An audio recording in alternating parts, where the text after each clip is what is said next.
Hey everyone, welcome to Papers Worth channel. Today we are diving into a book that blends time travel, love, regret, and healing, all within the quiet hum of a tiny cafe in Tokyo. It's called Before the Coffee Gets Cold by Toshikazu Kawaguchi. This is not a usual sci fi story. There's no big machine, no flashing lights, just a warm cup of coffee, a mystery seed, and a powerful question. If you could travel back in time, would you, even if it changed nothing? Let's explore the beautiful, bittersweet world of this unforgettable novel. The story unfolds in a tiny cafe called Funiculi Funicula, tucked away in a quiet alley in Tokyo. At first glance, it is just a normal cafe, but hidden within its peaceful atmosphere is a magical secret. There's one special chair that lets you travel back in time.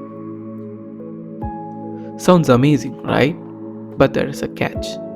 Actually, a few strict rules. You can only travel back to a specific moment and only within the cafe. You must return to the present before your coffee gets cold. And this one is the hardest. Nothing you do will change the present. So, why would anyone bother? Why go back if you can't change anything? That's where the heart of the novel lies. The book follows four main characters, each wrestling with something left unsaid, unresolved, or undone. Let's meet them. First one, Fumiko and Go. Fumiko is a hardworking, serious woman who's just been dumped by her boyfriend, Goro. He's accepted a job in the US without telling her, and now he's gone. She returns to the cafe, desperate to go back just a few days to understand why. What she finds is not closure through change, but clarity through conversation. She finally says the words she wished she had, even though she knows they won't reach him in the future. Second, Kotek and Fusagi. Koteki is a kind nurse married to a Fusagi, a man slowly losing himself to Alzheimer's. Before his illness took over, Fusagi had written her a letter but never gave it.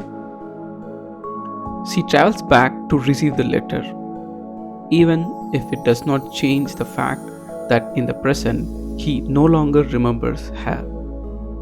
It's one of the most heartbreaking yet beautiful moments in the book, when love and memory intersect even for a brief moment.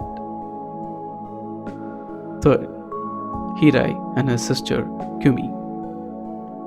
Hirai runs a bar and has distanced herself from her family. She's been avoiding her younger sister Kumi, who just wants to reconnect. But then tragedy strikes, and Hirai gets one last chance to see her sister before it's too late. The story explores the pain of missed chances and delayed forgiveness. And the fourth, Kei and her unborn child. Kei is the cafe owner's wife. She's pregnant but facing serious complications that threaten both her and the baby's life. She travels forward in time, a rare twist in the novel, to meet her future child, even if only briefly. Her story is filled with fear, hope, and a mother's quiet courage. Each story reminds us that sometimes it's not about changing the past, it's about understanding it better, finding peace, and moving forward with grace. What makes Before the Coffee Gets Cold so powerful is not the time travel itself. It's what the characters choose to say, even when they know it won't change anything. The cafe becomes a metaphor. The coffee represents time always slipping away.